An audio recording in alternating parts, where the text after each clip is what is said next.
Bonjour à tous. On va bientôt démarrer.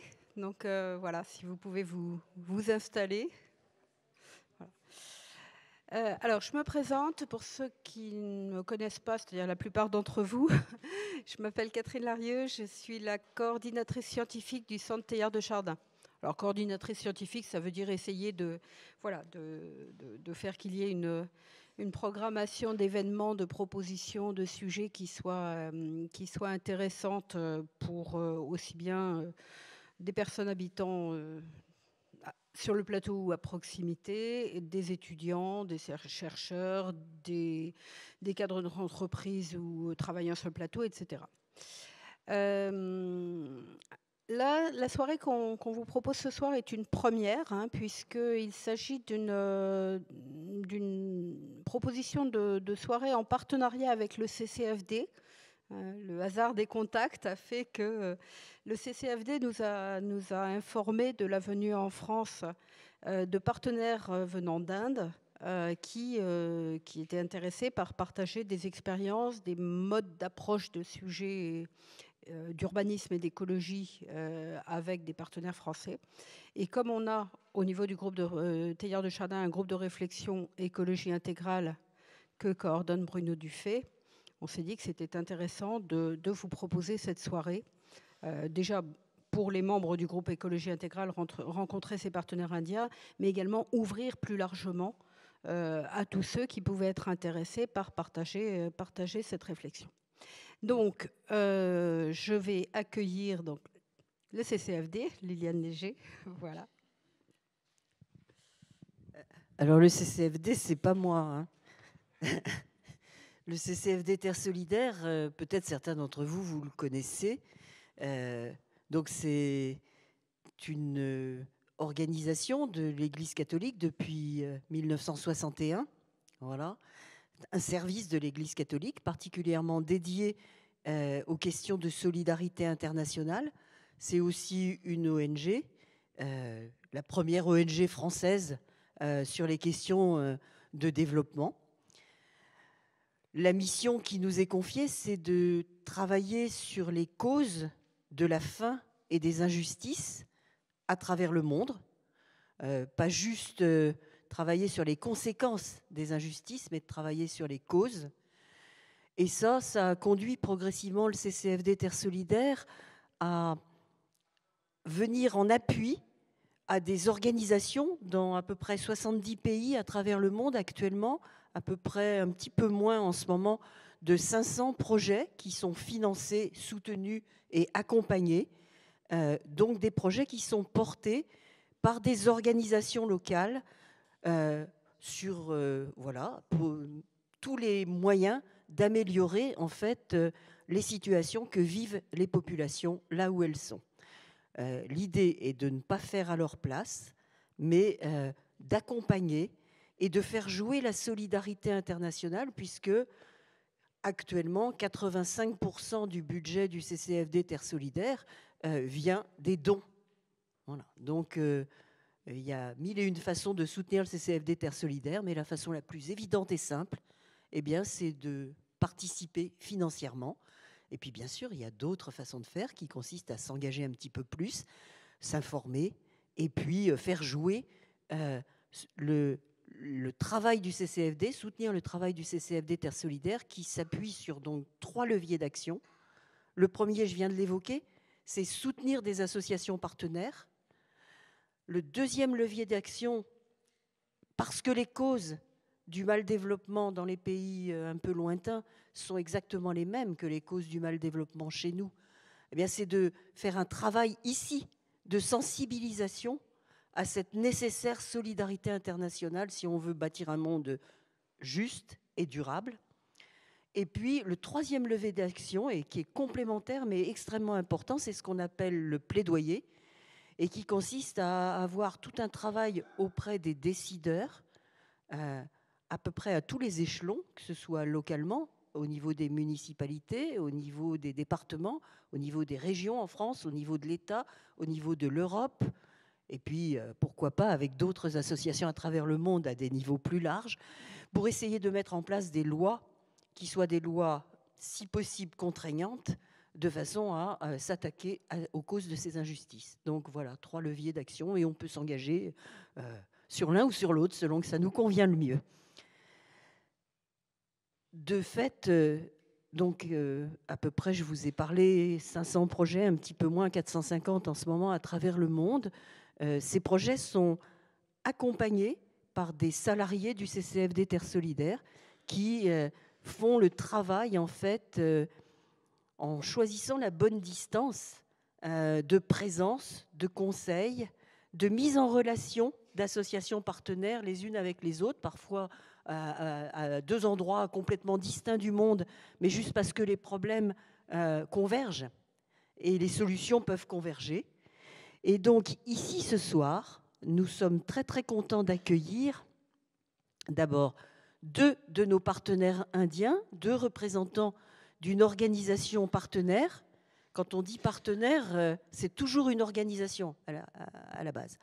Et donc cette organisation s'appelle People Resource Center. C'est une organisation de recherche-action.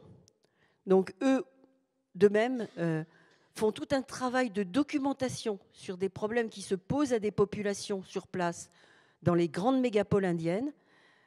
Ils ne font pas à la place des populations, mais ils permettent, en accompagnant ces populations, ils leur permettent de comprendre quels sont leurs droits et de comprendre comment réclamer leurs droits. Donc ils vont nous expliquer ça. Donc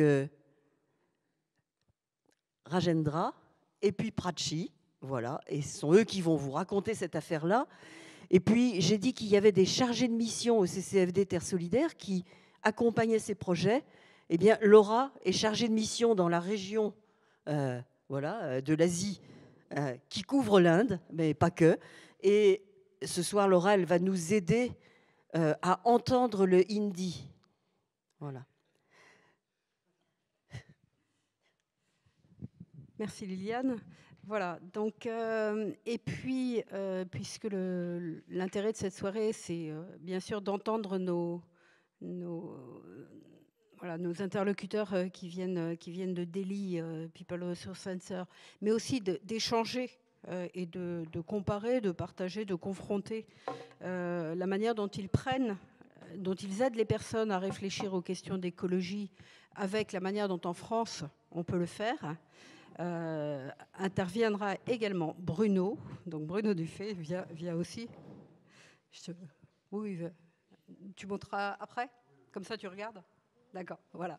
Donc Bruno Dufay pour qu'on ait ensuite un échange, un dialogue sur la manière de réfléchir et d'aider à prendre en compte comment les personnes vivent les transformations écologiques au sens large et en particulier dans les villes d'Inde et puis dans les villes françaises également. Alors, je vais vous donner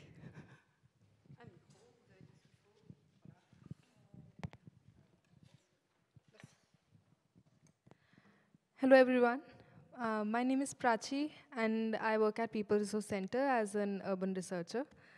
And today we are going to talk about if we want to build a world that has space for everyone, how do we actually protect the existing urban commons and commons that we have in cities particularly. So at People Resource Center, a lot of our work is on the issues that are there in the cities. And one of the issues is of the urban commons, which we'll talk about here. Bonjour, ça c'est Prachi du People Resource Center. Bon, je vais aussi présenter Rajendra. Prachi nous dit que, en fait, ce soir, on va réfléchir à comment on bâtit un monde qui a de l'espace pour tout le monde. Et du coup, comment on protège les communs. Et comme le travail de Pierre Sillet est basé sur la ville, on va s'intéresser à la question de la protection des biens communs urbains. So first we'll start about a quotation from an economist named David Harvey about what is the city, what is the idea of the city that we live in currently. And it's a nice idea. The city is a site where people of all sorts and classes mingle, however reluctantly and agnostically, to produce a common of perpetually changing and transitory life. And if we think of commons, what comes to our minds? It could be the forests, the grazing lands, the water resources, the agriculture fields, the air we breathe, public spaces like public plazas, streets, even public transport. All of these are urban commons that are important for all of us. Donc on va commencer avec cette idée de la ville qui vient d'une citation qui dit que la ville est un site où les gens de toutes sortes et de toutes classes se rencontrent, même si ce n'est pas forcément volontaire et facile, pour produire une communalité et une vie commune qui est en perpétuel changement. Ah oui.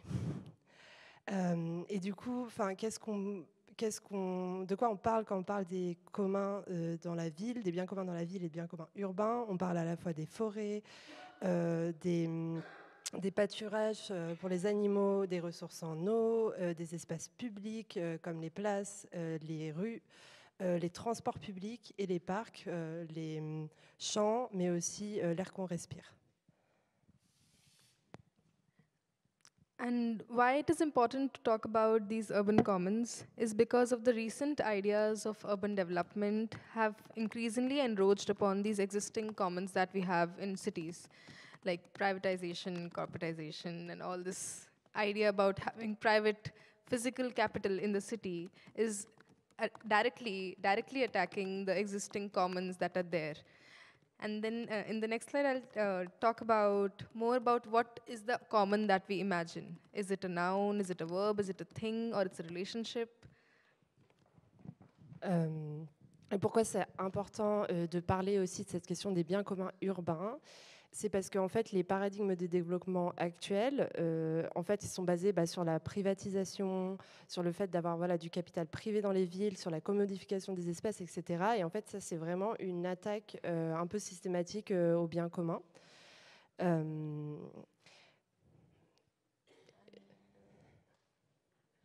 slide. Okay. Yeah, it's good.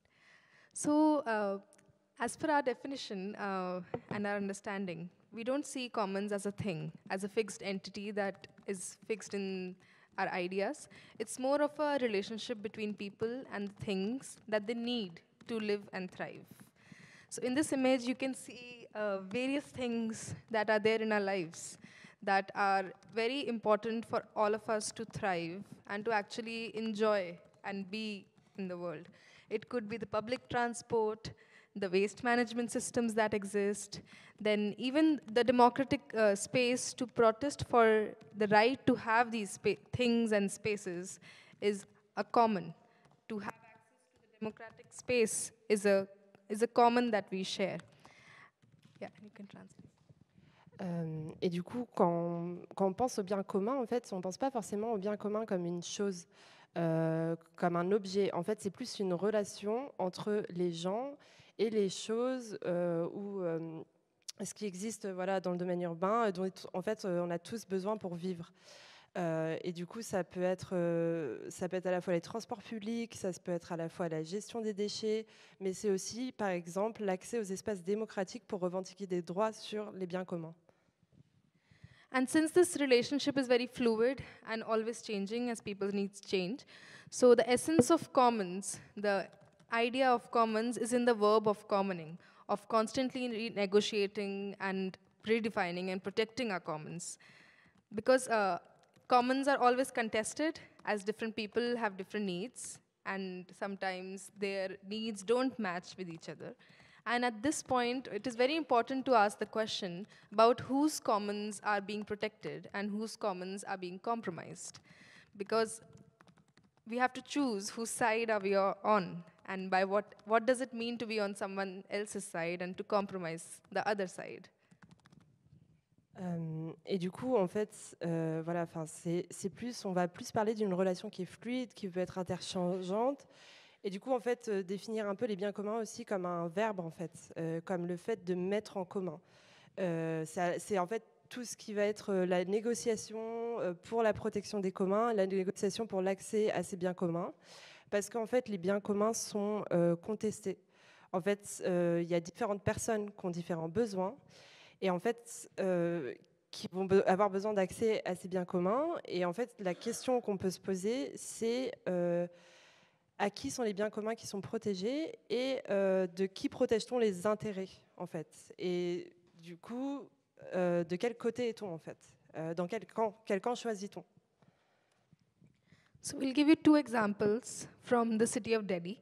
And the first example is about commons and commodification, and where do they intersect.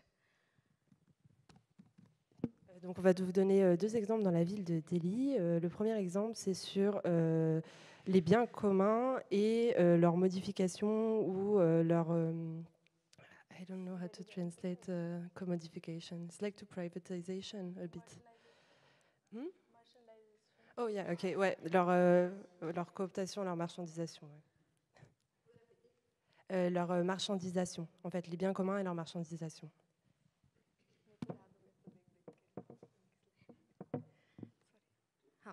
So this is a story of 3 malls, an informal settlement, and a forest.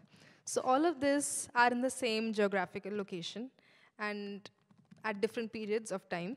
So the first image that you see here is of a mall, a commercial shopping complex that was built on a forest land that is there in the city of Delhi. And then on this side is an image of an informal settlement, a basti or a slum, whatever like you can call it. And it's a slum on the same ridge, the forest that's there, we call it ridge. And this is the southern ridge in Delhi. I'll show you the location in the next map. Du coup, on va vous parler d'une histoire de 3 centres commerciaux, d'habitation ou de bidonvilles et d'une forêt. Donc là, sur l'image, en fait, on voit qu'il y a un centre commercial en fait, qui a été construit aux abords d'une forêt, mais en fait, il y a aussi, et c'est ce qu'on voit sur la deuxième photo, en fait, il y a aussi des bidonvilles et des personnes qui habitent dans cet espace forestier. So this is the map of Delhi, and there is a river, the blue color river that flows from north to south. It is called River Yamuna, and the green colors that you can see are the ridge, and it is there all over the city, from the southern part, northern part, center part of the ridge.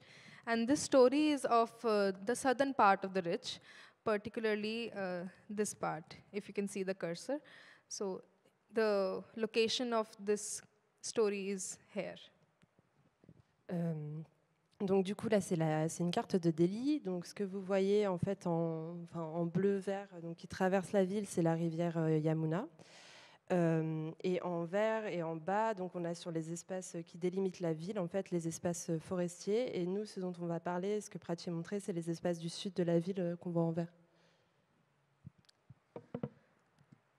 So when these malls were built, the Delhi Development Authority and the developer, they both wanted to build a luxury complex with hotels and shopping complex and some high-end real estate buildings in the Vasant Kunj Ridge.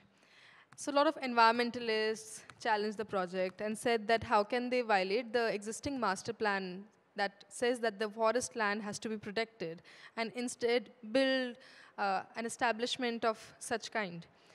The Supreme Court initially halted the construction, but later on it said that since so much of money has been spent now, since we have already spent more than 30,000 crores, so might as well complete the construction and build it.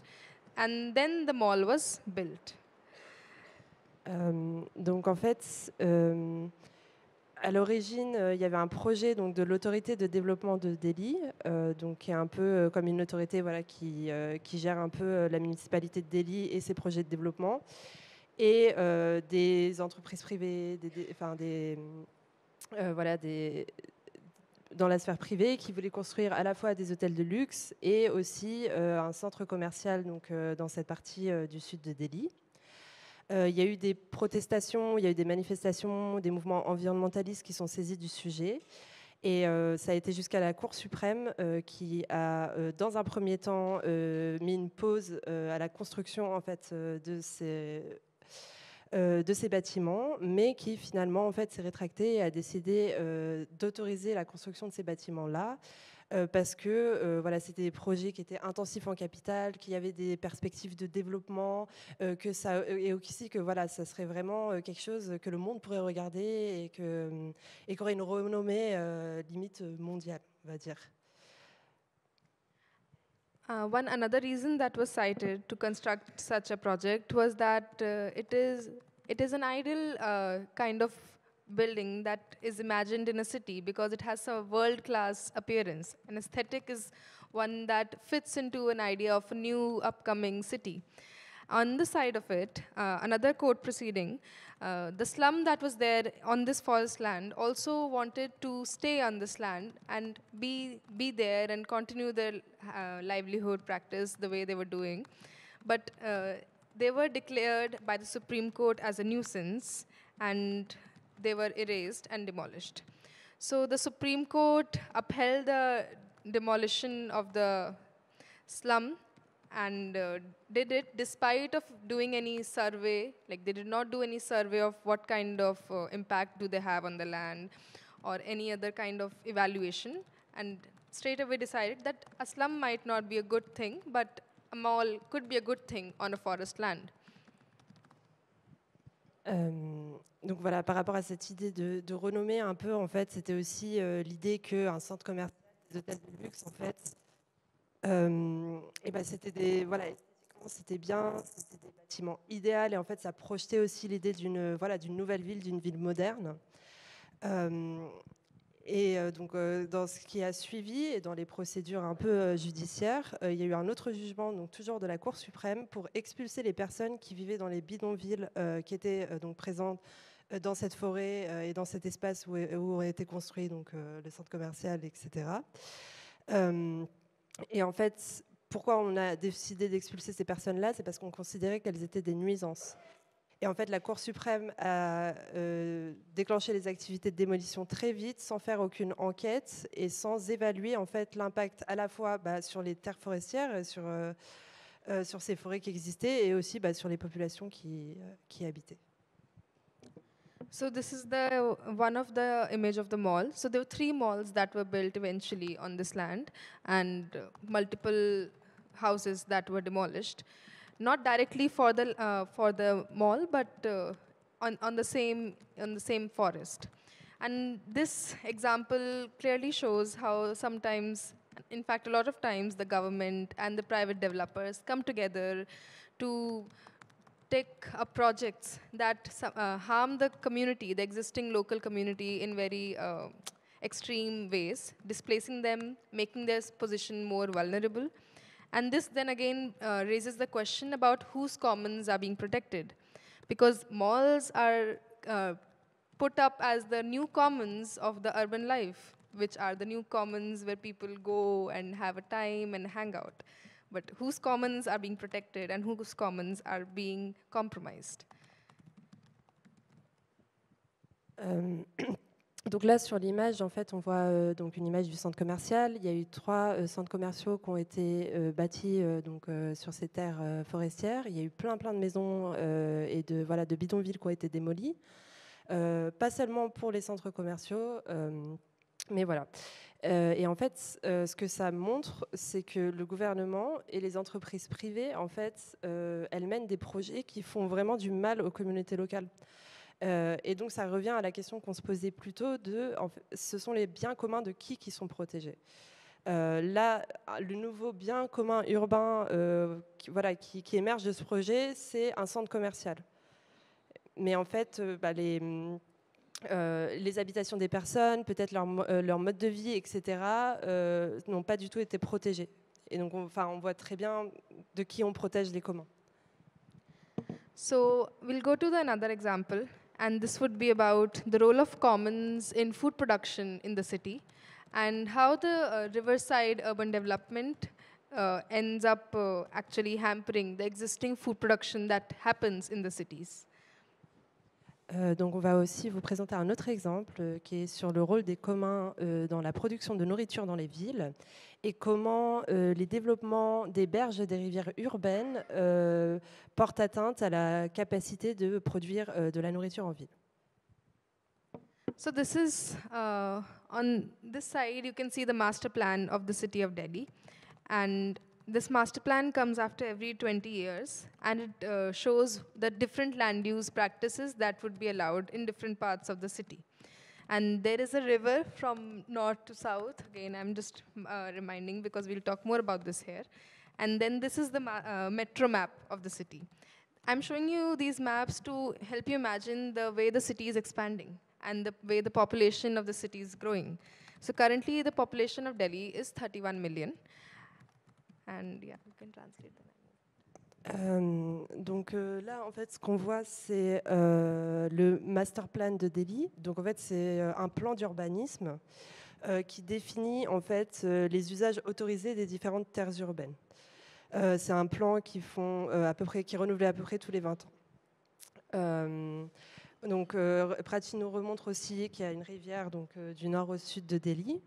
Et elle nous montre aussi à côté la carte de métro de Delhi pour montrer qu'en fait la ville est en expansion. Aujourd'hui, il y a à peu près 31 millions de personnes qui vivent à New Delhi, donc c'est un territoire qui s'agrandit. So the next question that comes to our mind as researchers and as people who live in the city is, how is all these people being fed?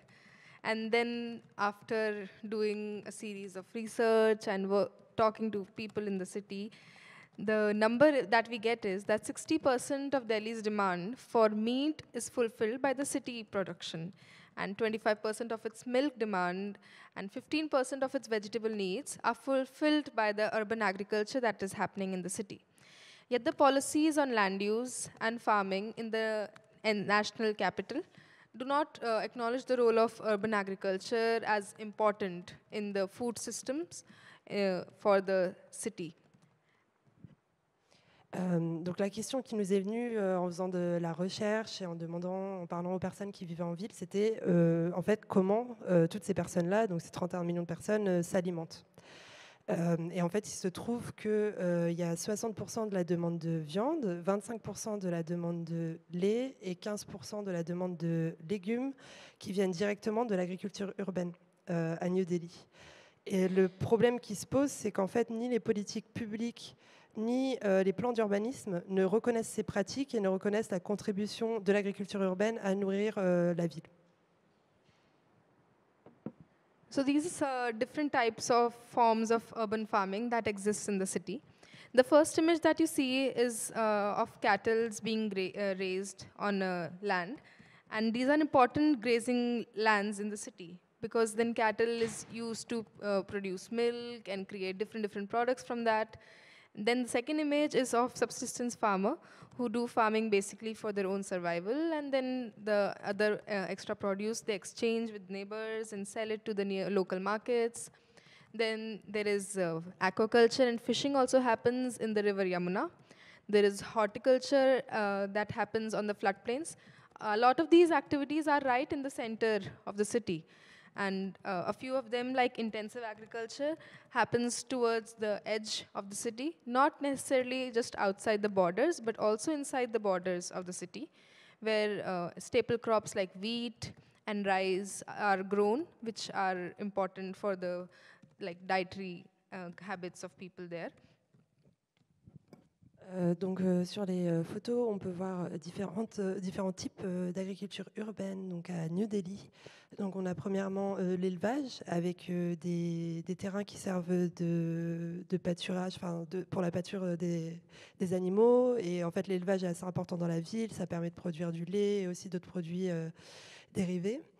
On a aussi de l'agriculture de subsistance, de sustenance. C'est des personnes des agriculteurs et des agricultrices qui cultivent pour leurs propres besoins et les besoins de leur famille. On a de l'aquaculture et de la pêche dans la rivière Yamuna. On a de l'horticulture qui va être plus dans le centre de la ville. Et il y a aussi de l'agriculture intensive, donc dans les limites de la ville, à l'intérieur de Delhi, mais aussi un peu à l'extérieur. où là, on a des grandes cultures, ça va être du blé, du riz, qui sont aussi très importantes pour les besoins des personnes. And now we move to the story of how all these agricultural lands are disappearing from the city. So according to the survey, in 2000, half of the floodplains of Yamuna, so this is the Yamuna on the map, and half of the floodplains of the Yamuna were farmlands.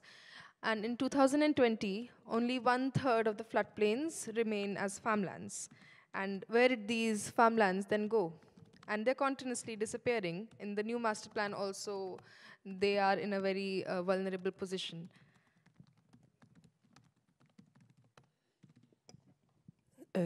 Et donc là, ces deux cartes en fait qui représentent donc à la fois la rivière Yamuna de Delhi et en fait les plaines, ce qu'on appelle les plaines inondables, donc qui sont utilisées pour faire de l'agriculture. Et en fait, on se rend compte que donc en 2000, la moitié des plaines inondables autour de la rivière servaient des terres agricoles. Et qu'en 2020, en fait, il ne s'agit plus que d'un tiers des plaines inondables autour de la rivière. Et en fait, ça pose un problème parce que voilà, ces terres, en fait, elles sont très vulnérables et elles rétrécissent d'année en année. Et dans le nouveau plan d'urbanisme, on en reconnaît encore moins de terres. So farmers have been farming on the Yamuna floodplains since British era. They were actually given this land to graze the horses of the British Army.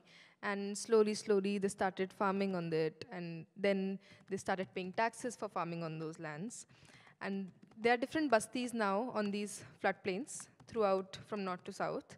And most of them are engaged in agriculture activities, like some of them doing farming, other doing fishing, some raising cattle, and doing other animal husbandry activities.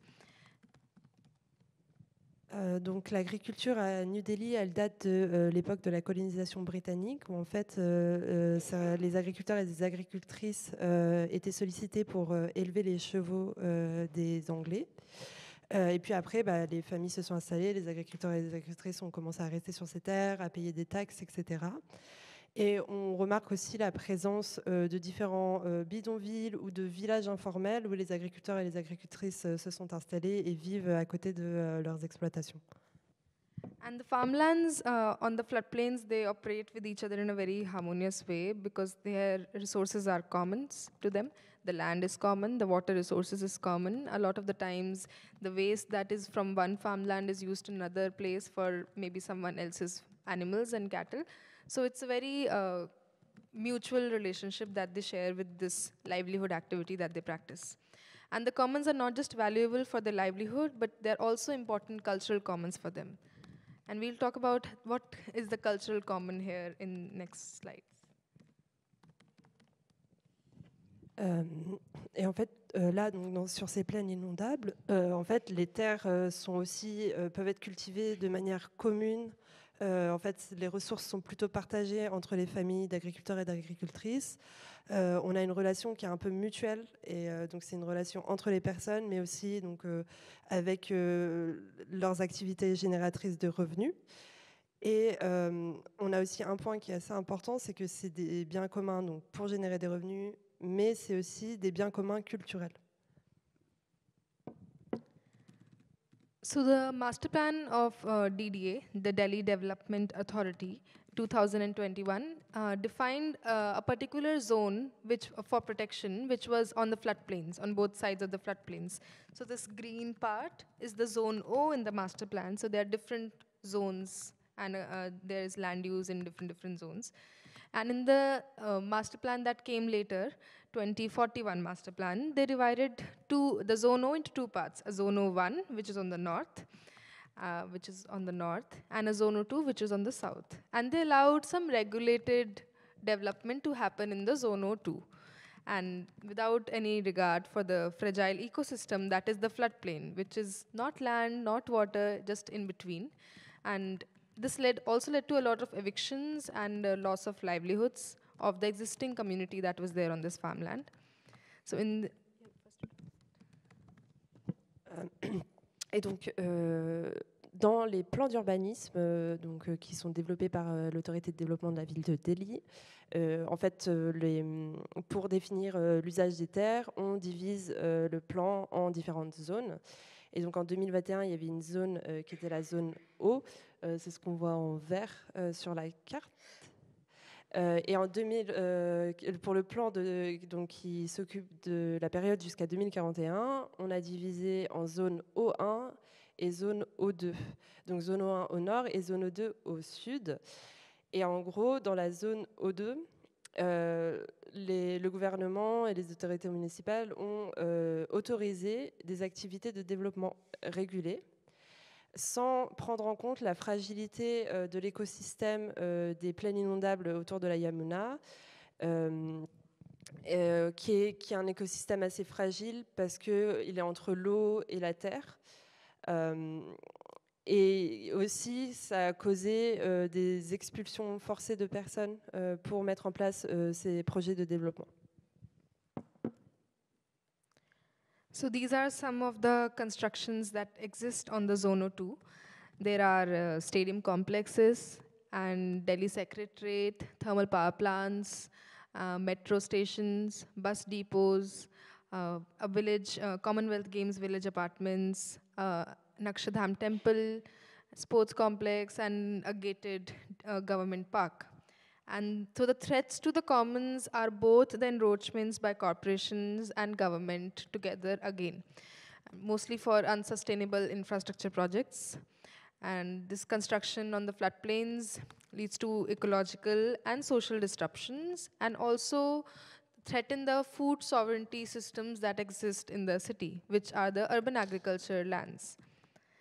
And there are multiple examples of such ill-conceived projects in different parts of the cities, and I'll give you how 2 other examples from 2 other cities in India are being used as role model to further other developments in Indian cities. Donc en fait, on voit donc que sur cette zone O2 qui a été développée, qui a été définie dans le plan d'urbanisme, en fait, on voit différents projets de développement. Donc ça peut être, va y avoir un stade, un secrétariat pour le gouvernement, une centrale thermique, un dépôt de bus, des appartements et aussi un complexe de sport pour les Jeux du Commonwealth, un temple, une station de métro. Et donc tout ça, ça crée des disruptions des écosystèmes présents, des personnes, et ça menace aussi la souveraineté alimentaire en empêchant les activités agricoles. Et là, Prachi va nous parler de 2 autres exemples de projets de développement qui sont problématiques. So first is Sabarmati Riverfront project in Ahmedabad. Ahmedabad is a city in Gujarat, just near Rajasthan in India. And it has become a role model for other riverfront projects in the country. And this is the current image of the riverfront project that was built. And it has actually taken away the public spaces from the local community who actually lived there and had a relationship with the river, and a real relationship and not just a visual relationship of seeing the river. And converted into a recreational park, which is a gated park, and mostly inaccessible to the locals because it's closed at particular times. Sometimes it has gates and securities, lots of surveillance happens. And also it has created a disconnect between the river and the city people.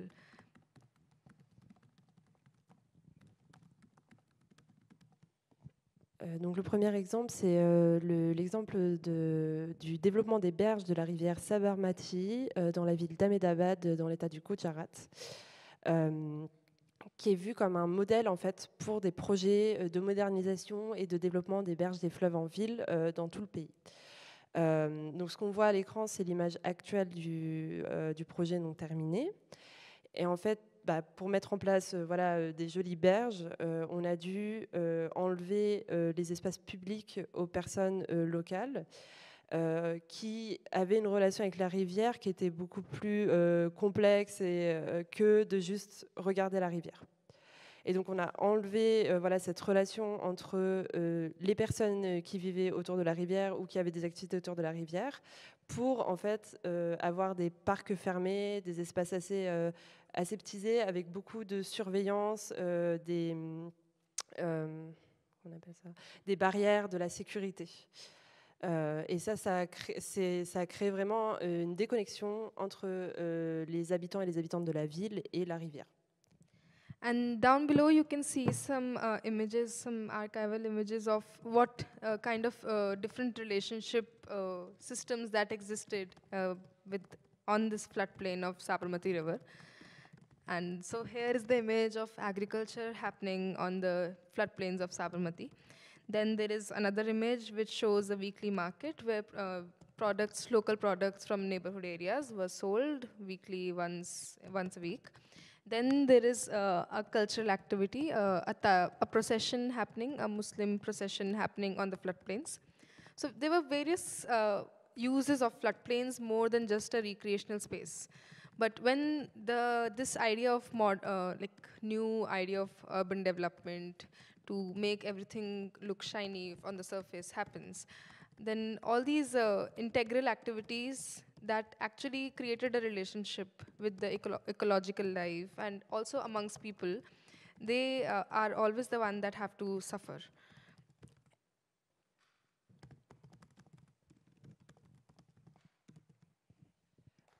Et donc, ce qu'on voit donc, dans le bas de la présentation, ce sont des images d'archives qui décrivent un peu les différents types de relations que les personnes pouvaient avoir avec l'environnement et entre elles sur les berges et sur les plaines inondables de la rivière Sabarmati.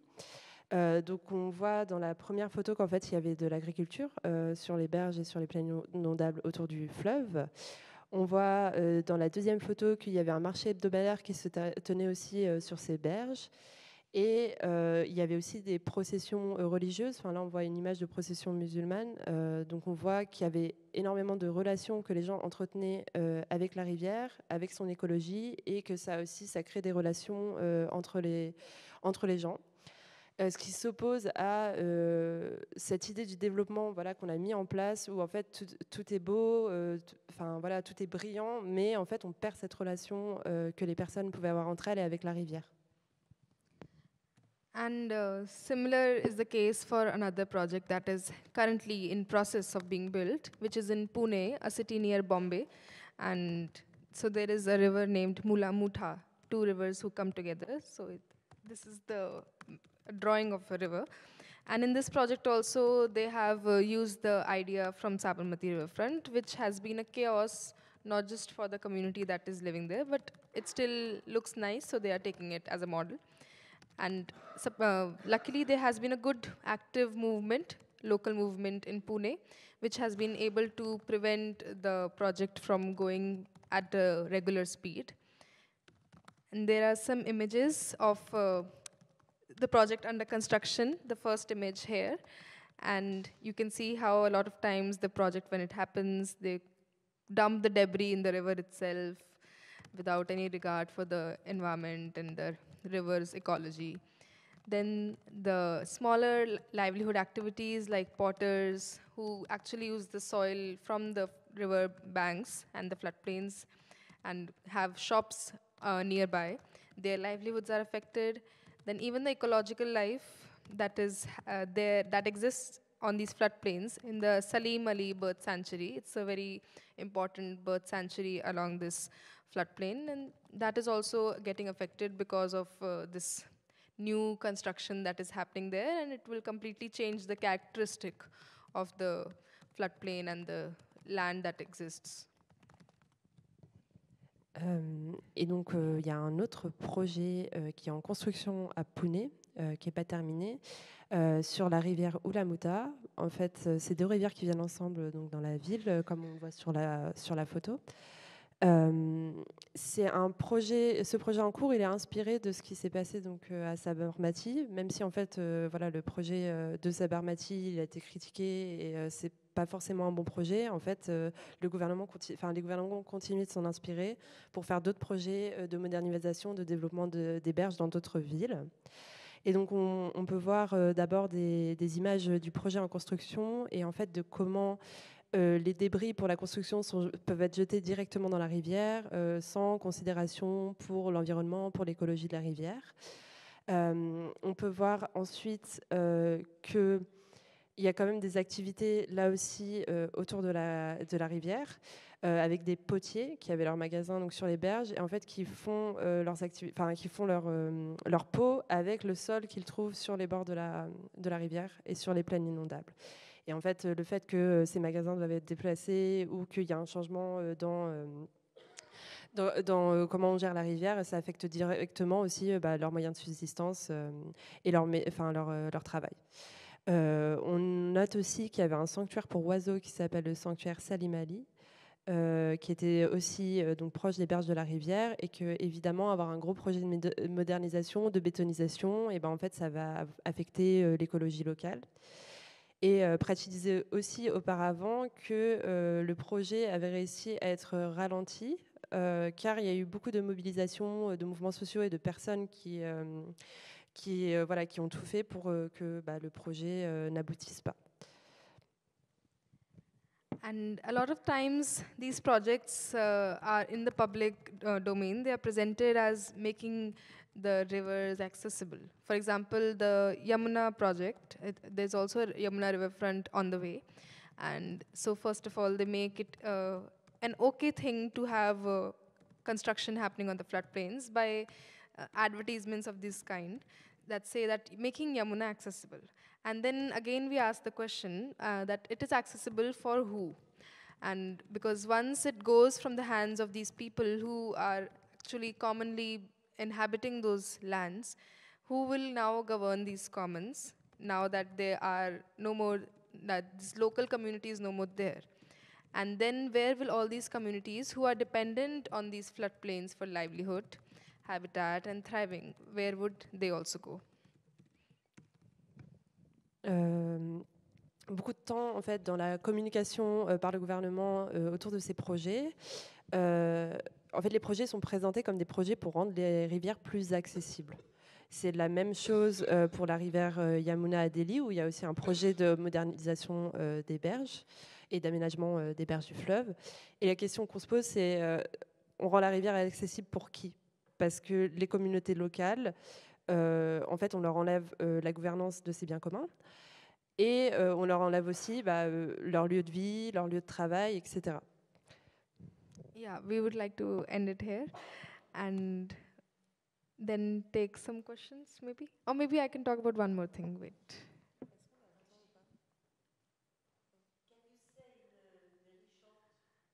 What? About our work? Yes. So, our work, a lot of our work is actually being the mediator between the communities who are getting affected by all these developments and the authorities who are actually making these developments possible. And authorities, as in not just government officials, but sometimes maybe some engineers and some departments who are particularly engaged in all these policy-making works. And to do that, we first of all, we do one-on-one mediation and also do some written production of draft policies. For example, at People Resource Center, we created an urban agriculture draft policy for the city of Delhi to actually to stabilize the idea that the city can have agriculture, because it does have agriculture right now, and how to make it a legal thing and something that is protected and has safeguards for it. So these are some images. So this is, I'll show some other. So these are some of the images from the policy draft meetings that we did. And we created this in public participation with various actors like farmers, fishermen, researchers, some businessmen, and entrepreneurs, and various other civil society organizations.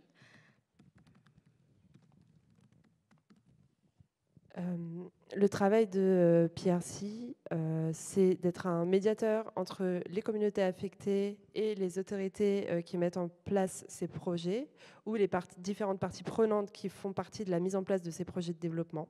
Donc ça peut être le gouvernement, mais ça peut aussi être des ingénieurs, des personnes qui travaillent dans le domaine de l'élaboration des politiques publiques. Donc c'est d'abord un rôle de médiation.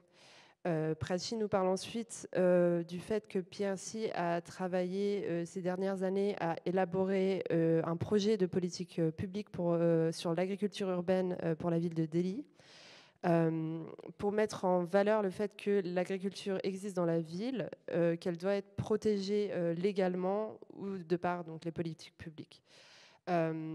Donc là, on voit quelques images des réunions qui se sont tenues pour l'élaboration de ce document de politique publique pour l'agriculture urbaine dans la ville de Delhi.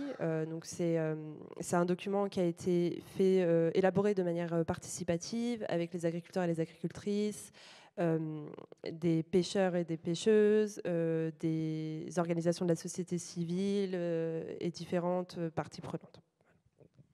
And a lot of the work is about popularizing the ideas that we believe in and making them more a popular thing that people talk about and work in the work that use it and talk about it in the work that they do. And to do that, we also don't just engage with the governments and the communities, but also with other people in the city and in the country, like students and researchers and academicians. And to do that, we do some seminars where we make sure that people from different spheres come together to talk about all these things which are important to be talked about, because it's the idea is to make it a very popular idea. It's so that people don't think that how can this exist, how can this be a normal thing, how can you do agriculture in the city, why is it possible? So to do that, we do lots of meetings, seminars, creating policies, and lots of discussions and collaborations with other social movements and organizations, so that all of us engage with each other's work and collaborate on the things we believe in. L'idée, c'est aussi qu'il y ait une prise en compte plus importante et une visibilisation de ces enjeux autour de l'urbain. Donc PRC en fait beaucoup d'actions pour populariser ces idées, pour les mettre dans le débat. Du coup, en plus de travailler avec le gouvernement, avec les communautés, l'équipe de PRC travaille aussi avec des étudiants et des étudiantes, des chercheurs et des chercheuses, en organisant par exemple des séminaires, avec d'autres représentants et représentantes des mouvements sociaux, des organisations de la société civile, des ONG. Et en fait, l'idée, c'est de diffuser, à la fois de faire comprendre, par exemple, à des personnes qui se disent « mais comment c'est possible, l'agriculture, ça n'existe pas à New Delhi ?» En fait, que si, ça existe, que ces pratiques existent, de les visibiliser, et aussi de porter une idée de la ville et de populariser une idée de la ville que l'association porte. Should I talk about anything else? We should stop.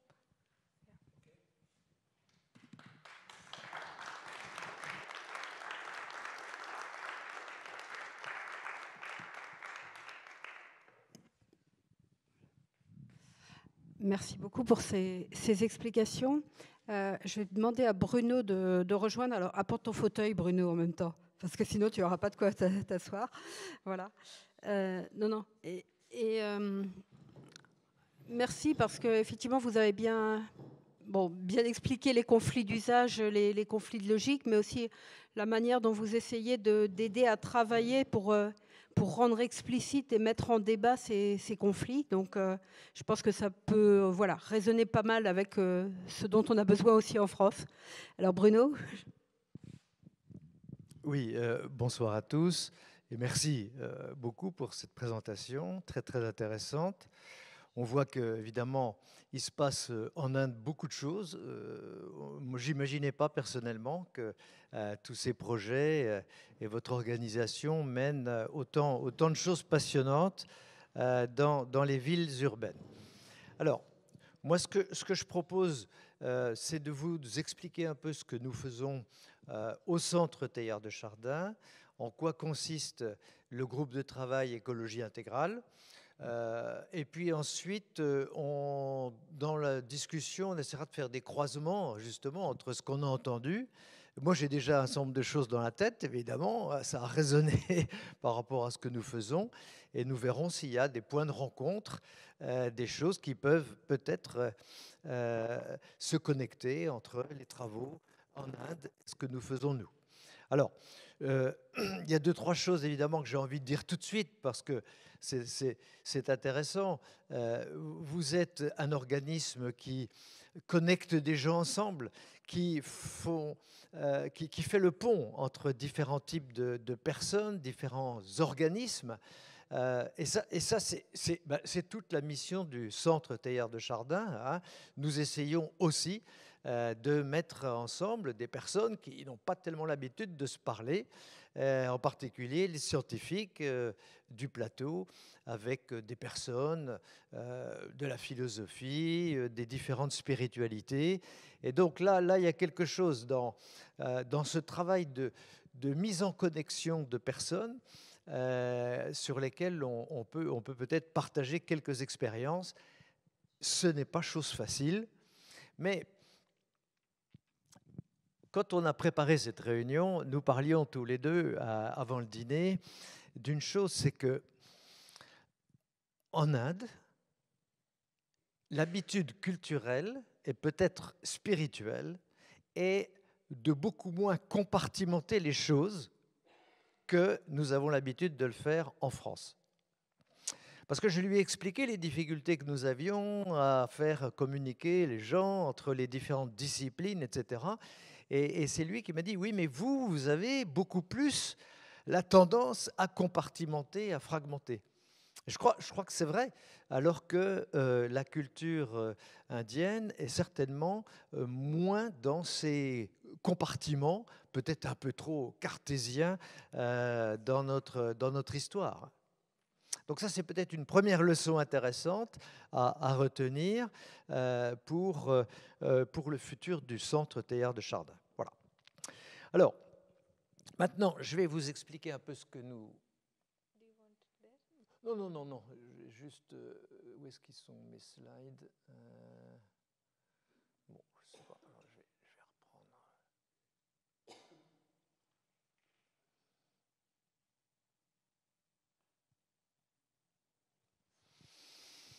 Je vais reprendre donc quelques slides pour vous expliquer que ce groupe de travail écologie intégrale a démarré il y a 5 ans.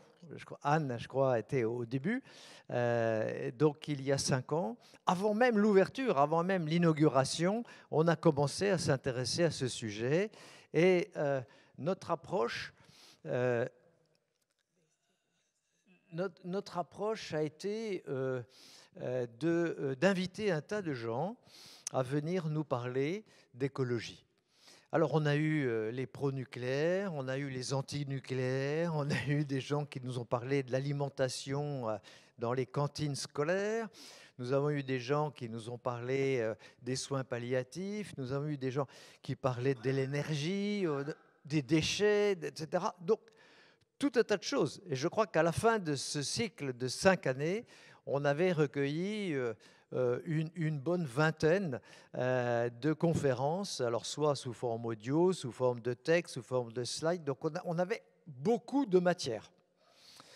Et donc on s'est dit, qu'est-ce qu'on fait de tout ça? Au début, on était un peu affolés parce qu'on disait, oulala, c'est un truc énorme, tout ça, on n'arrivera jamais à produire quelque chose à partir de toutes ces conférences que nous avons entendues. Puis, le groupe de travail s'est mis à réfléchir un peu plus à ce sujet et nous avons trouvé un fil conducteur. Et ce travail a débouché sur un livre que voici. Alors, pour ceux qui sont...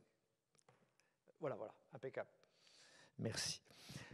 Pour ceux qui sont intéressés, évidemment, ils verront toute la genèse, toute l'histoire de ce groupe et du Centre Teilhard de Chardin. Parce que deuxième chose qui m'a beaucoup intéressé dans votre exposé, c'est que quand le centre s'est installé et quand le plateau de Saclay s'est construit, il y a eu des réticences, il y a eu des gens qui ont fait des mouvements, il y a eu des gens qui n'étaient pas du tout contents qu'on prenne des très bonnes terres agricoles pour fabriquer tous ces bâtiments-là. Donc là, on rejoint évidemment les questions que vous vous êtes posées à Delhi. Hein. Alors, il y a un moment, il faut trancher. Donc les choses sont faites, maintenant c'est fait. Bon, voilà. Alors, vous trouverez dans ce livre toute l'histoire sur le plateau de Saclay de ces réflexions, puisque, bien entendu, les intérêts, je dirais, politiques, créer un écosystème scientifique puissant ici sur le plateau de Saclay, étaient plutôt en contradiction avec les intérêts écologiques et agricoles, puisqu'il y avait de bonnes terres qui pouvaient produire de bons produits pour la capitale. Vous trouverez ça. Et puis vous trouverez donc une deuxième chose qui a été développée par l'équipe. Ah bah, pardon, voilà, il faut citer les auteurs quand on parle d'un livre. Donc voici, c'est un livre collectif. Hein, voici les personnes qui ont travaillé. Donc Anne est présente. Et je crois que nous sommes deux seulement. Voilà. Nous sommes deux co-auteurs de ce livre, qui est donc la première production du Centre Teilhard de Chardin. Vous voyez, l'auteur, c'est Centre Teilhard de Chardin. Et nous, les co-auteurs, on est cités, mais plus loin dans le livre, pas sur la couverture. Alors, donc, qu'est-ce qui nous est apparu quand on a regardé toutes ces conférences qui se sont déroulées sur 5 ans? Eh bien, on s'est dit, tout le monde regarde les choses et se pose des questions de l'impact sur. Et en fait, c'est très proche de ce qu'on a entendu tout à l'heure. L'impact sur la population, l'impact sur la rivière, les déchets qu'on laisse tomber dans la rivière, les déchets de la construction, là, en l'occurrence, etc. Donc, la notion d'impact et la relation entre tous les facteurs. Donc cette notion de relation nous a un peu sauté à la figure en disant, mais en fait, qu'est-ce qui est le trait d'union entre tout ça? Ce sont les relations entre les acteurs, entre les facteurs, entre les parties prenantes, entre la nature et les hommes, entre les hommes eux-mêmes, etc., etc. Donc la notion de relation, dont vous avez beaucoup parlé, nous a sauté aux yeux également en réécoutant ces 20 conférences.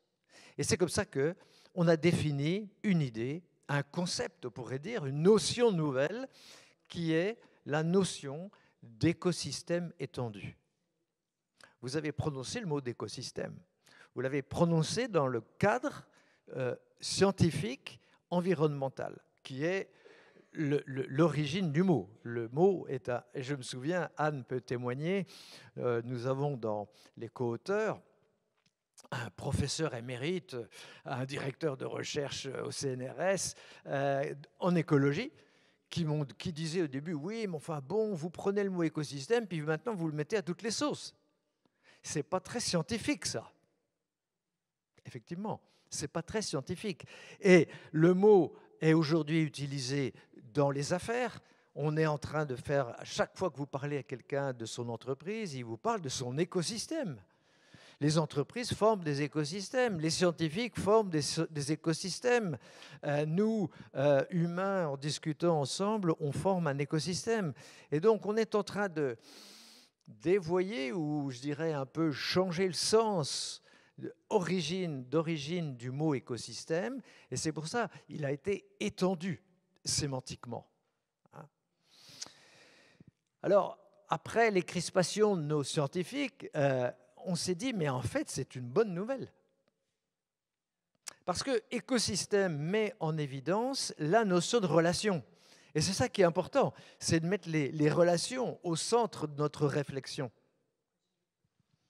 Et l'écosystème, quelque chose, et le plus important, je veux dire, dans la notion d'écosystème, ce sont les relations entre les facteurs, entre les acteurs, avec l'environnement, etc.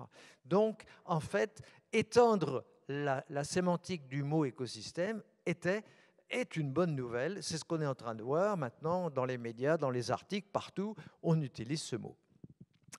Après, il y avait cette notion d'impact dont j'ai parlé. Tout le monde réfléchissait aux impacts que j'ai sur l'environnement, sur ceci, sur cela. Et c'est comme ça qu'on est arrivé à définir une méthodologie. Non, soyons modestes. L'esquisse d'une méthodologie qui consiste à aborder un problème écologique en structurant la réflexion. Et donc, on a structuré en 3 niveaux. Lorsque j'aborde un problème écologique, je dois évidemment, dans un premier niveau, me soucier de ce qui se passe dans l'environnement, dans l'écosystème, cette fois-ci, naturel. Donc, cet impact numéro 1, c'est ce que traditionnellement l'écologie scientifique travaille. Bien, ça c'est le premier niveau. Deuxième niveau, c'est l'impact économique et social.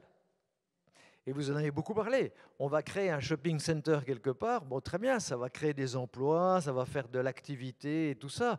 Et puis, on va donc avoir un impact économique et un impact social, considéré comme positif pour les gens qui prennent la décision. Mais évidemment, la création du shopping center a un impact sur le premier niveau, puisqu'on va utiliser des terres qui étaient avant utilisées pour l'agriculture, pour la pêche ou que sais-je. Donc, vous voyez bien qu'à chaque fois, la réflexion à un seul niveau est insuffisante. Ce qui est important, c'est de réfléchir au premier niveau, puis au deuxième niveau, puis au troisième niveau. Vous avez un petit peu touché le troisième niveau.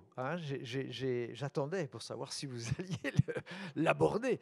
Vous l'avez un petit peu touché, puisque vous avez dit à un moment, on détruit des relations entre des personnes, on détruit l'accès à des rites religieux parce que la rivière est importante pour les populations qui vivaient à proximité. Donc, on a perçu qu'il y avait un petit quelque chose sur ce niveau 3. Alors nous, le niveau 3, dans notre étude, et donc dans ce livre, est énormément mis en avant. Parce que c'était là notre originalité. Des gens qui travaillent sur le niveau 1 et sur le niveau 2, on en trouve beaucoup. Et des gens qui ont dit déjà des choses extrêmement intéressantes, donc on n'allait pas répéter en moins bien ce qui a été dit. Donc l'originalité, c'est de dire, il faut que la spiritualité irrigue l'ensemble de cette réflexion. Sinon, on est dans un système qui est imparfait, parce que incomplet d'abord, c'est ce que vous avez dit, et imparfait aussi parce que limité. La spiritualité oblige à prendre de la hauteur pour voir les choses de manière plus large, plus haute, plus grande. Je ne dis pas qu'il faut faire que ça, comprenez bien ce que je dis. Je ne dis pas qu'il faut faire que de la réflexion de niveau 3, parce qu'à ce moment-là, on pourrait risquer de devenir un peu le mystique hors sol qui réfléchit dans les nuages. Non, non, il faut faire les 3. Donc, première réflexion sur l'environnement, deuxième réflexion économique et sociale, troisième réflexion spirituelle, éthique. Ensuite, comment un des niveaux interagit avec les autres? Toujours les relations, Une fois qu'on a compris à peu près, modestement, ce qui se passe à un des niveaux, alors on cherche à comprendre comment les niveaux interagissent entre eux. Et c'est ce que vous avez bien expliqué dans vos exemples, il me semble. Alors, plutôt que de prendre l'exemple de l'orchestre, je passe tout de suite à ce petit schéma, pour ne pas être trop long. Ce petit schéma nous ramène à Teilhard de Chardin. Voilà, on est au centre Teilhard de Chardin, donc il fallait bien quand même... En fait, mais Teilhard de Chardin nous a beaucoup inspiré dans ce travail. Presque autant que saint François d'Assise. Presque autant que le pape François avec son encyclique Laudato Si. Donc on a eu également beaucoup de scientifiques qui nous ont inspirés avec la systémique, j'en parlais à Patrick tout à l'heure. Donc tous ces apports, on essaye de les connecter ensemble. Et c'est ça notre rôle, si je puis dire, au Centre Teilhard de Chardin, c'est essayer de faire des ponts entre ces différentes disciplines. Et qu'est-ce qu'on voit là? Au centre, la biosphère. C'est le niveau 1. On l'a dit. Ensuite, le carré, c'est l'infosphère. C'est tous les échanges entre les organisations humaines. Évidemment, vous allez me dire, il y a aussi des échanges de biens, de matières, oui, mais il y a aussi beaucoup d'informations qui est échangée, stockée, et le capital maintenant se trouve autour de l'information, les data en particulier. Donc le niveau 2, c'est l'infosphère. Et puis alors le niveau 3, c'est la noosphère. Donc pour ceux qui ne sont pas familiers, je le dis en 2 mots, noos veut dire l'esprit, et donc la noosphère pour Teilhard de Chardin, c'est l'union des consciences, l'union des esprits pour construire progressivement, on n'est pas au bout du chemin, loin de là, mais pour construire une enveloppe supplémentaire autour de la planète qui fera que les consciences de toute l'humanité vont se mettre à converger et à s'unir pour régler les problèmes. Et l'écologie nous fournit un bon exemple. On a quand même, en l'espace de dizaine, quinzaine d'années, on a quand même vu une conscience écologique se développer partout sur la planète d'une manière assez impressionnante. Encore une fois, on apprend beaucoup de choses qui se passent en Inde, qui n'étaient pas, pour moi, si claires. Donc, voilà, la noosphère est en construction pour Teilhard de Chardin, et donc, évidemment, le niveau 3 inclut le spirituel comme, je dirais, composant principal. Voilà, donc je vais terminer en disant que notre méthodologie en 3 niveaux repose beaucoup sur la notion de complexité.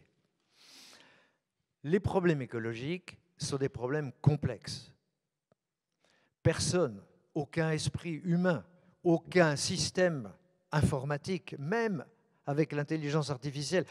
J'étais avec des étudiants cet après-midi qui me disaient « Oui, mais attendez, les problèmes écologiques avec l'intelligence artificielle, tout ça, ça va être réglé dans les années qui viennent. » Ah oui, d'accord. Bah, écoutez, monsieur, vous n'avez peut-être pas compris ce qu'est la complexité. J'aurais dû l'envoyer à Patrick, ce garçon. Parce que, en fait, le nombre de facteurs, le nombre d'acteurs, le nombre de relations au niveau planétaire pour essayer de concevoir le système que ça représente est d'une complexité qui dépasse absolument l'entendement et même la puissance de calcul de nos systèmes. Il faut se le représenter. Donc, on a, avec cette notion de complexité, on a beaucoup progressé par rapport à la modestie que nous devons avoir, l'humilité que nous devons avoir par rapport à cette complexité. On n'arrivera pas à tout gérer comme ça à la baguette. Donc, tout est lié, encore une fois, et humilité face à cette complexité. Pour avancer, il faut avancer, mais il faut avancer en réfléchissant et prudemment, faire des expériences, voir comment ça marche. Lorsque ça marche, on peut déployer un peu plus. Donc, avoir de la prudence, parce que face à cette complexité, on ne sait pas la maîtriser. Et donc, forcément, si on prend des grandes mesures n'importe comment, on peut s'en mordre les doigts un peu plus tard. Vous pensez comme moi à l'exemple de l'Allemagne qui a voulu arrêter le nucléaire. Bon, aujourd'hui, ils s'en mordent les doigts. Enfin, on reconnaît que c'était une bêtise de prendre une décision comme ça. Donc, on a essayé d'esquisser, comme je disais, cette méthodologie en 3 niveaux qui repose sur la notion de complexité et qui incite à l'action. C'est par là que je voudrais terminer. Une action, je passe, voilà. Pardon. Je passe à la conclusion. Une action qui doit être résolue et déterminée, évidemment. On ne reste pas perché dans les nuages. Mais une action qui est avec tout le monde et pour tout le monde. Ça, c'est très important. avec tout le monde veut dire que pour nous, il n'est pas question de laisser sur le bord du chemin des populations qui ne s'intéressent pas au sujet, ou bien les climato-sceptiques, ou bien les gens qui ont d'autres chats à fouetter. Non, il faut essayer de réunir. Encore une fois, les consciences doivent converger pour que ça marche. Il faut embarquer tout le monde. Donc on doit absolument faire l'effort. Or, aujourd'hui, c'est tout l'inverse qui se passe. Quand on parle écologie, je ne sais pas votre expérience, même en famille parfois, on arrive à des conflits, un peu comme, vous savez, dans le temps avec le Covid, là, il y a eu des... Bon, eh ben, là, on a l'impression que l'écologie, qui devrait être un sujet vraiment commun pour tout le monde, eh bien, il est en train de cliver, justement, de faire des... Voilà. Et donc, il faut essayer de réfléchir à ça. Pourquoi les climato-sceptiques sont et deviennent... Il y a de plus en plus de climato-sceptiques. Pourquoi y a-t-il des gens qui ne s'intéressent pas, qui ne veulent pas regarder? Pourquoi il y a des gens qui veulent tout casser? Le système est complètement pourri, il faut tout enlever. Et on va mettre autre chose, on ne sait pas quoi, mais enfin, on va mettre autre chose, etc. Donc, il faut réfléchir et comprendre d'où viennent ces différentes populations pour arriver à faire travailler les gens ensemble. Et puis ensuite, avoir cette priorité pour les personnes les plus vulnérables. C'est évidemment issu directement de Laudato Si, qui nous dit oui, faisons de l'écologie, mais pensons qui va souffrir le plus des inondations, on a vu dans le Pas-de-Calais, des sécheresses dans les Pyrénées-Orientales, évidemment dans les pays d'Afrique et d'Asie, que je ne connais pas très, très suffisamment, en tout cas pour en parler, il y a évidemment beaucoup de personnes vulnérables qui vont en souffrir. Donc, cette écologie, il faut la concevoir pour tout le monde, pas seulement pour quelques-uns.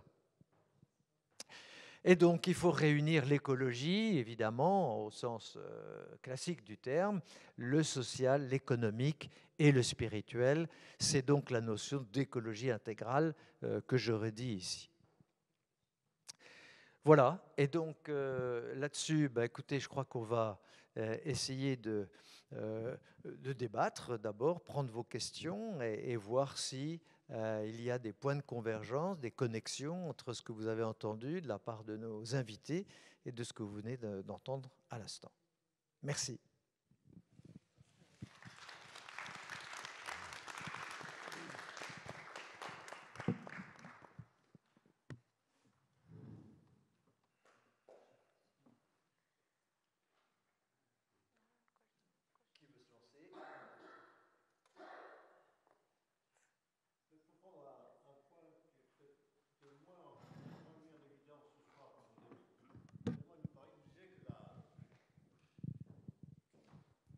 En fait, les communs, enfin, la réflexion autour des communs, je dirais, il y avait une chose qui était extrêmement importante, c'est que chacun se réapproprie.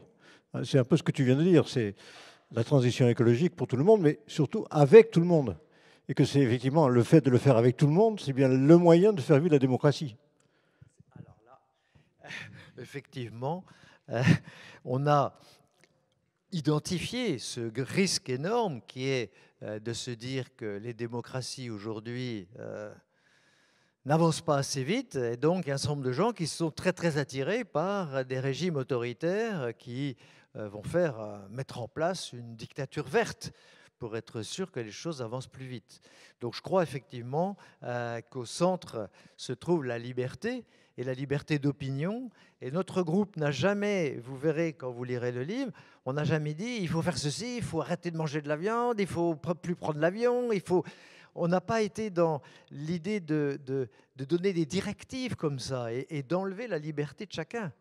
Notre idée, c'est d'aider à l'élévation de la conscience pour que chacun, s'étant approprié tout cela, va prendre ses décisions en tant que personne responsable.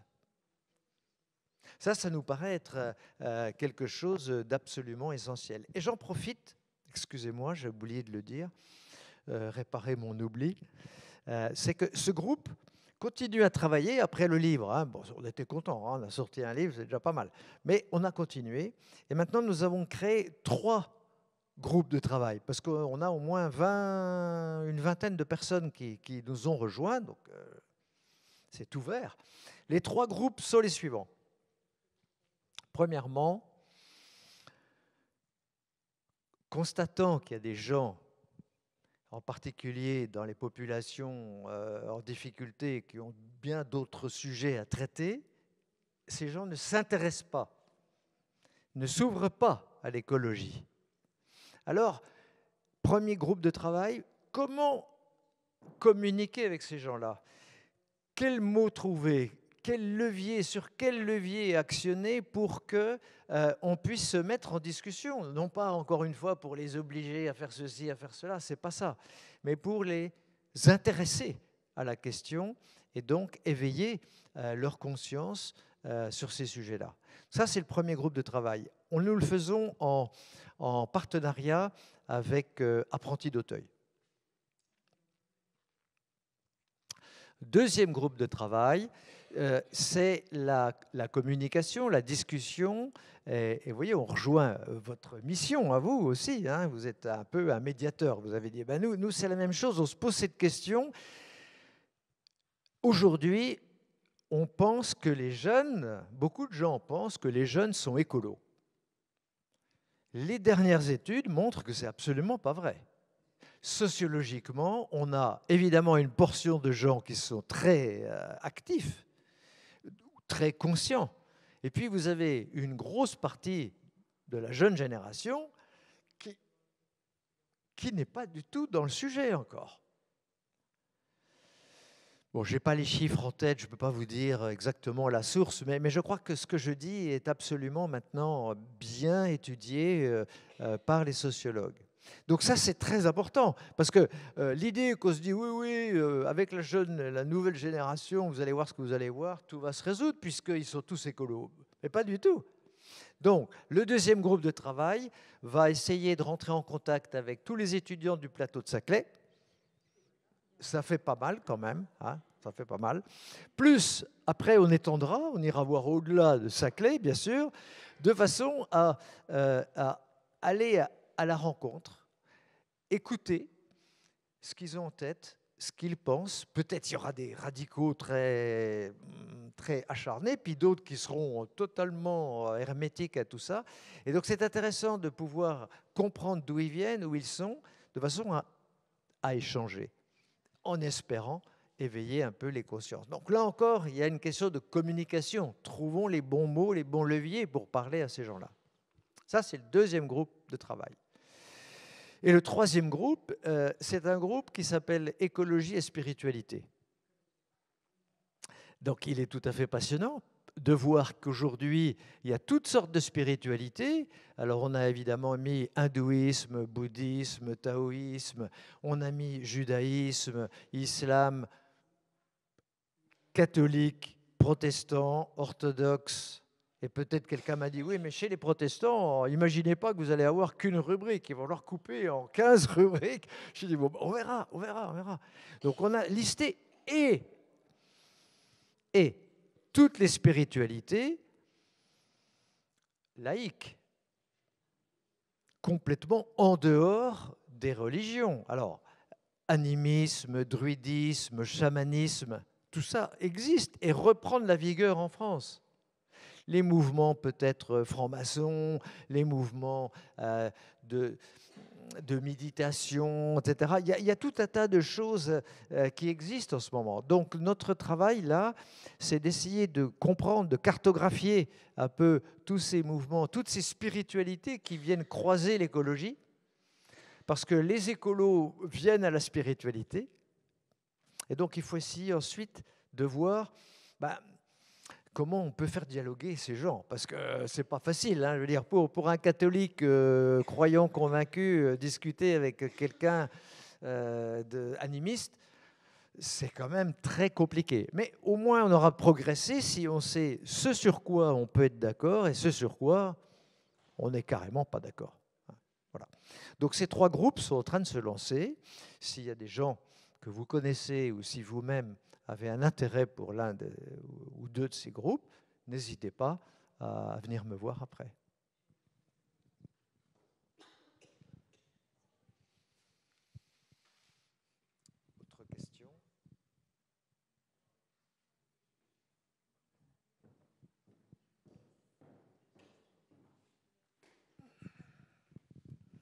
Merci pour les interventions. Par rapport à ce qui a été présenté au niveau de l'Inde, il semble qu'il y a un mouvement un peu inexorable des fois de progression de ces projets urbains. Est-ce qu'il y a des situations dans lesquelles, au contraire, il y a des sources d'espoir ?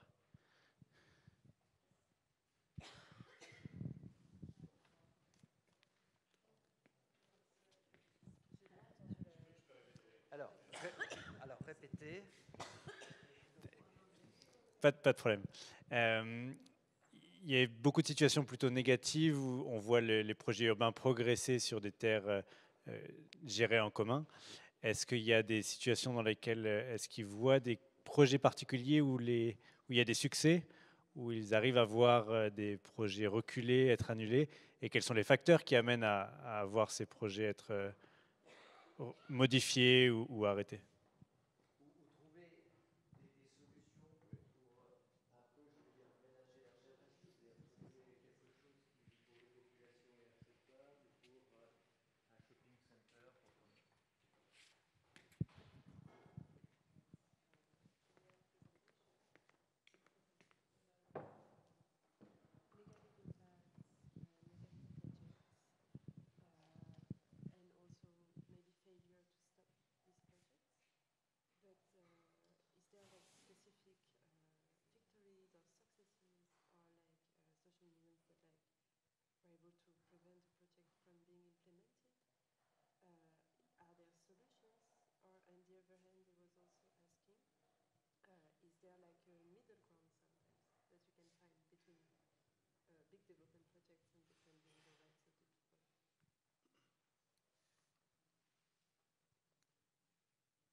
No English.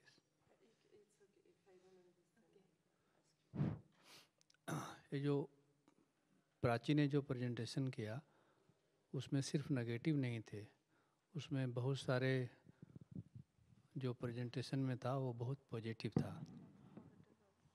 क्योंकि ज़रूरी नहीं कि जब हम किसी चीज़ की आलोचना करते हैं तो नेगेटिव ही हो,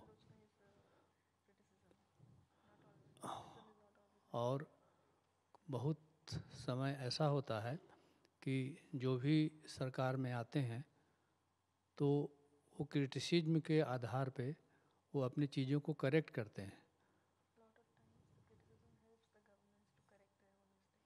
आप इसको बोलो फिर हम Donc en Prachi, elle a présenté, selon Rajendra, elle n'a pas seulement présenté du négatif, mais aussi du positif. Parce qu'en fait, une critique, elle n'est pas forcément négative. Et justement, en fait, la critique, c'est un droit. Et en fait, quand on critique le gouvernement, parfois, on l'aide à se corriger aussi.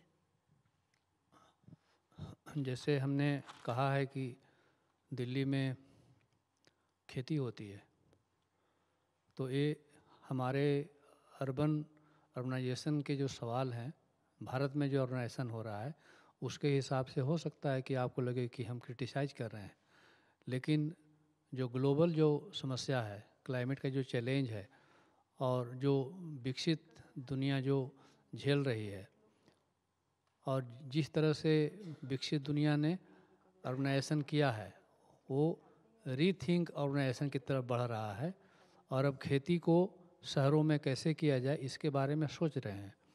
मैं पिछले एक सप्ताह से पेरिस में हूँ और कई सारे ग्रुपों से मिला हूँ।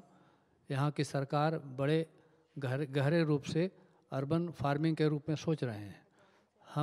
हम यही आइडिया के वहाँ बात करते हैं, तो इसको अगर आप क्रिटिसाइज के रूप में ले रहे हैं तो फिर आप इसको कर रहे हैं, तो फिर हम उसको कैसे ले सकते हैं?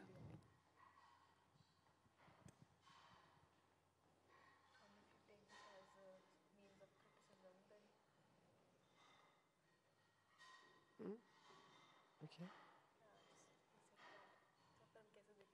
Ah, okay. Didn't finish his sentence. Okay.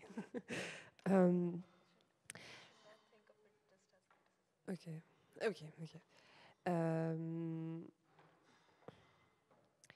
On a aussi parlé du fait que à Delhi, il y avait de l'agriculture urbaine. Ça peut être vu comme une critique envers la ville de Delhi, etc., qu'en fait, ces pratiques-là d'agriculture, elles ne soient pas reconnues dans les politiques publiques. Mais en fait, ces pratiques, elles existent. Et ça, c'est positif. C'est positif parce que c'est important dans les enjeux globaux qu'on reconnaisse et qu'il y ait quand même une pratique de l'agriculture urbaine qui se fait. Et Rajendra partage aussi le fait que depuis la semaine dernière, donc il est à Paris, il a vu que le gouvernement ici en France prenait les initiatives d'agriculture urbaine assez au sérieux. And then what? It's not a criticism, it's a criticism.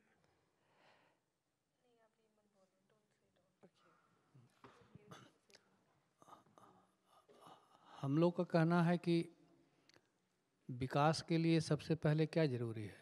अगर दुनिया में भूख है तो सबसे पहले भोजन मिलना चाहिए, और दुनिया में अगर क्लाइमेट की क्राइसिस है तो उसके बारे में सोचना चाहिए। क्लाइमेट की वजह क्या है? अगर हमारा खाना बहुत दूर से आएगा, दूसरे देश से आएगा, तो इससे क्लाइमेट की समस्या और बढ़ेगी, क्योंकि यह एनर्जी के ऊपर एनर्जी के ऊपर निर्भर करता है और बड़े इंफ्रास्ट्रक्चर के ऊपर निर्भर करता है। और हमारा जो क्लाइमेट है इसका नेगेटिव इम्पैक्ट है। तो जिस दुनिया ने ऐसे डेवलपमेंट किया है वो अभी करेक्ट करने की कोशिश कर रहा है। हम कह रहे हैं कि जो गलत विकास जिस इलाके में हुआ है, हम उस भूल को न करें, हम करेक्ट विकास करें। और हम आज जहाँ बैठ कर के बात कर रहे हैं, इस सेंटर का काम ही है चर्चा करना, ताकि हम एक दूसरे की बात को सुन सकें और उससे जो अच्छे निष्कर्ष हो सके उसको फॉलो कर सकें। हम वही काम कर रहे हैं।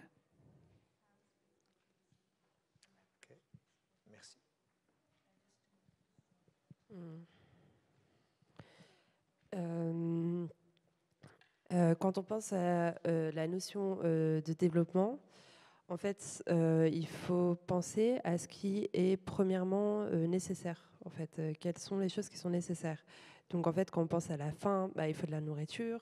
Quand on pense au changement climatique, à la crise écologique actuelle, il faut prendre action. Il faut que ce soit qu'il y ait des actions sérieuses.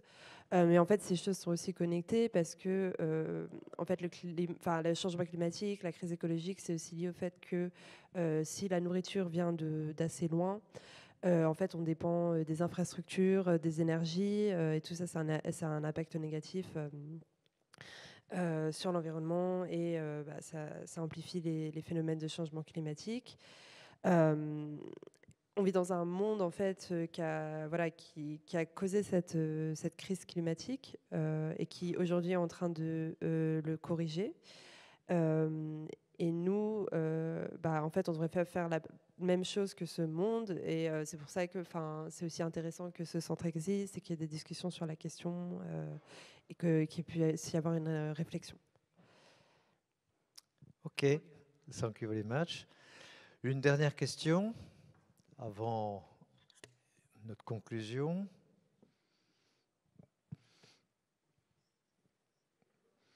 Bien, écoutez, si vous voulez faire un mot de conclusion,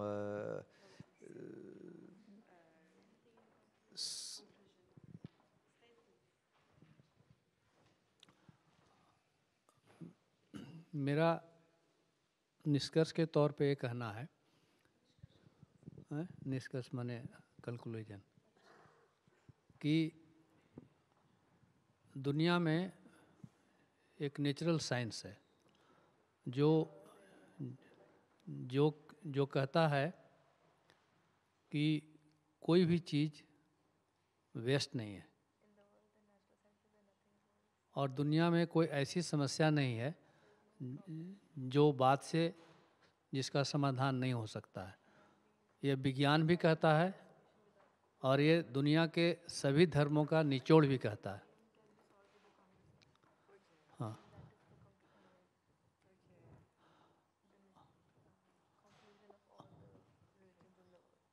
और हम लोग ये चाहते हैं कि दुनिया में चाहे गलती हम करें चाहे कोई और हिस्से के लोग करें, हमें एक दूसरे से बातचीत करके सुधार करना चाहिए और एक अच्छे इंसानियत की समाज को विकसित करना चाहिए। यह तभी संभव है जब हम प्रकृति से उतने ही लें जितना उसको हम वापस दे सकते हैं।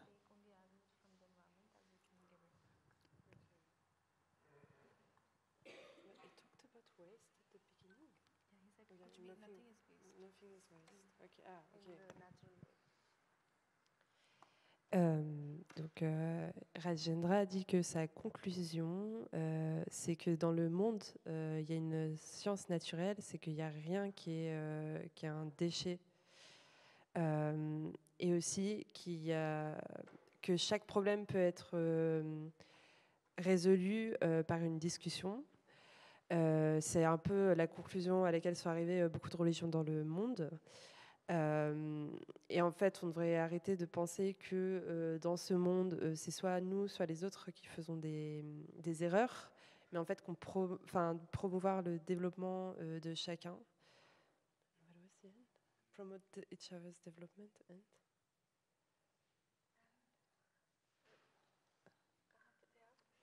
promote each other's development. Okay.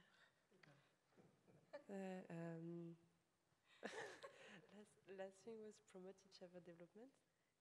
एक दूसरे की प्रगति को प्रमोट करें और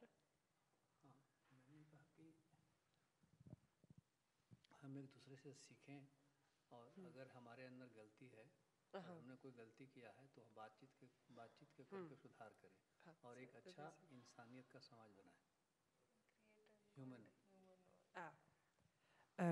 Et du coup, si on promeut le développement de chacun et de chacune, et si on s'aide entre nous et si on discute entre nous, et ben, on sera dans un meilleur monde. Merci.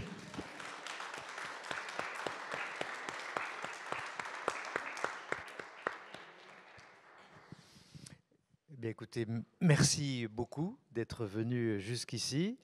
Je crois que c'était très intéressant et surtout très convergent avec ce que nous pensons, ce qui a été écrit dans ce livre. Donc c'est ça qui est pour moi le grand espoir et la grande leçon, la grande conclusion que je retiens de cette soirée. Merci à tous d'être venus jusqu'ici et à une prochaine fois.